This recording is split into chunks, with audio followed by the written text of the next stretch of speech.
Hello cool dudes, welcome to another walk, and today I found a new book, Walking Notorious London by Andrew Duncan, where he talks about all the grot that goes on in different places in London.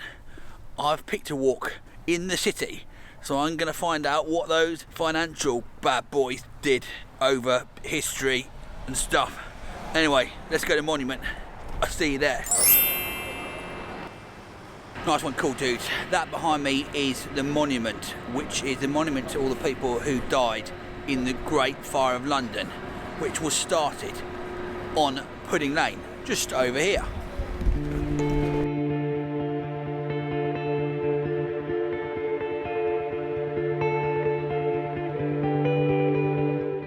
And that, cool dudes, is the old Billingsgate fish market. Was in use until 1982. Apparently, Billingsgate became a synonym for bad language because the fish workers used so much foul-mouthed stuff. If you don't believe that, I'll Billingsgate you right in the Billingsgate until you Billingsgate off. Tower of London in the distance.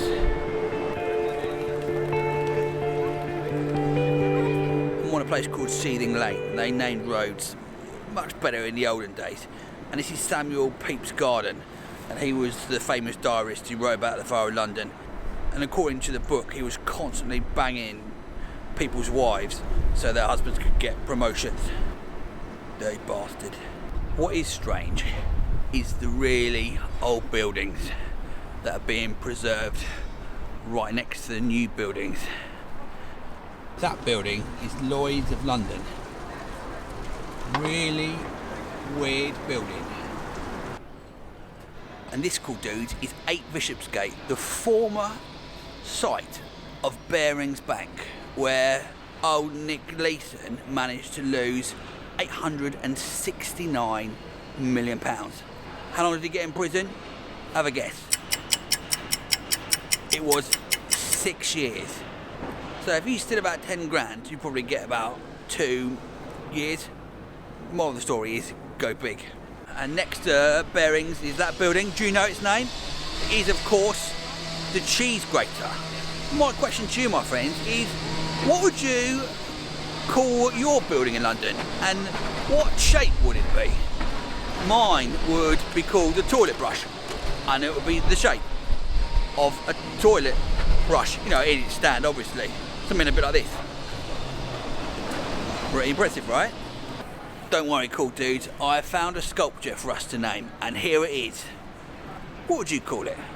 I would personally call it absolutely no redeeming features. What are your suggestions? Write them below.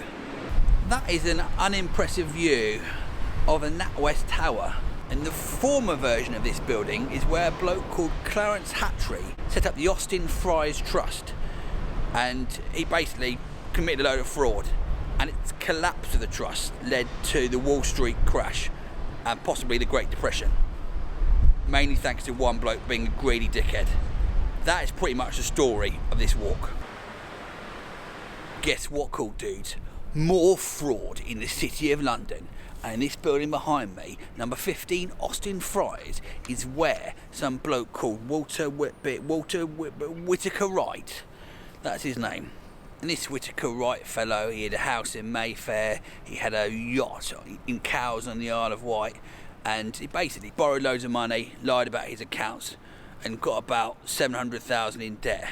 And then he got taken to court in the Royal Courts of Justice, and when he was found guilty, he went out and he poisoned himself in the toilets, and they even found a gun in his pocket in case the poison didn't work. What I've learned from this walk is that in every single one of the buildings you can see, some arsehole committed fraud and stole loads of money and then got put in prison for a really small amount of time. The other thing I've learned is that fraud is really boring. Probably that's why they get in prison for such a short amount of time, so the judges can't be bothered to read the boring stories. So go, let's give them 3 years, be done with it. And this is Bedlam, which was a corruption of Bethlehem Royal Hospital. It's where they kept all of the people with sort of mental illnesses. In the 18th century, it was a tourist attraction, and you used to be able to pay 2p to go and see them running up and down the corridors.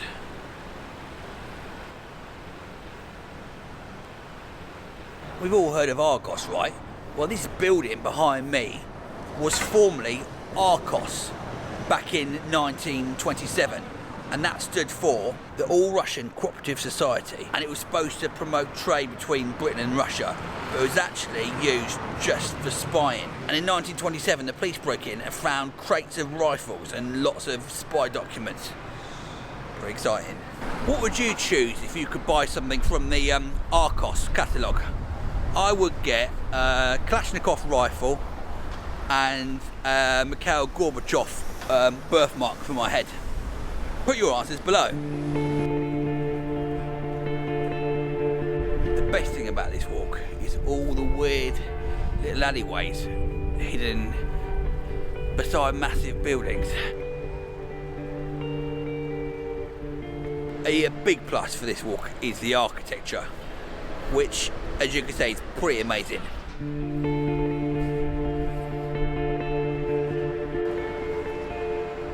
Nice one, cool dudes.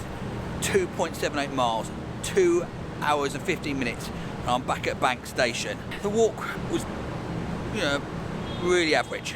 Lots of people, some of the buildings were great. No one wants to read about fraud. It's boring. Anyway, I hope you enjoyed it. Don't forget to join the club. And thanks everyone who has joined. I'll see you next time. And remember, stay cool. Alright, see you later.